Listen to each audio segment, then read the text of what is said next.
Hello সবাইকে, কেমন আছো তোমরা সবাই? আর হ্যাঁ, গুড মর্নিং। আজকে মনটা ভীষণ খারাপ, কারণটা হচ্ছে আজকে আমার বাড়ি ফেরার পালা। তাই আমার ঠাম্মা আমার জন্য মুড়ি ভাজছে, এটা প্রত্যেকবারের জন্য ম্যান্ডেটরি আমার কাছে।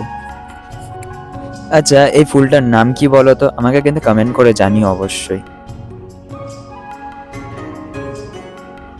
তোমাদের আরো একটা জিনিস দেখাই, এটা কি ফল বলো তো? হ্যাঁ, এটা হচ্ছে আতা ফল। পোকা লেগে গেছে বলে তো এরকম কালো লাগছে, কিন্তু গাছে আরো দুটো ভালো আতা আছে। আশা করবো এই দুটো যেন একটু ভালো করে বড় হয়। আমাদের পুকুর থেকে মাটি তোলা হয়েছিল, তাই মাটিগুলোকে একটু ছড়িয়ে দিচ্ছি গাছ লাগানোর জন্য।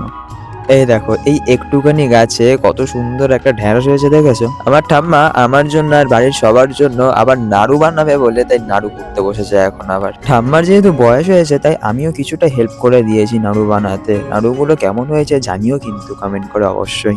বাড়ি ফেরার সময় আসতেও ইচ্ছা করছিল না, তার উপর ঠাম্মারও মন খারাপ হয়ে গেছিল। ওই দেখে আমারও মন খারাপ হয়ে গেছিল। ফাইনালি 6 ঘন্টার জার্নি করে কলকাতা চলে এলাম। আজকে ভীষণ টায়ার্ড।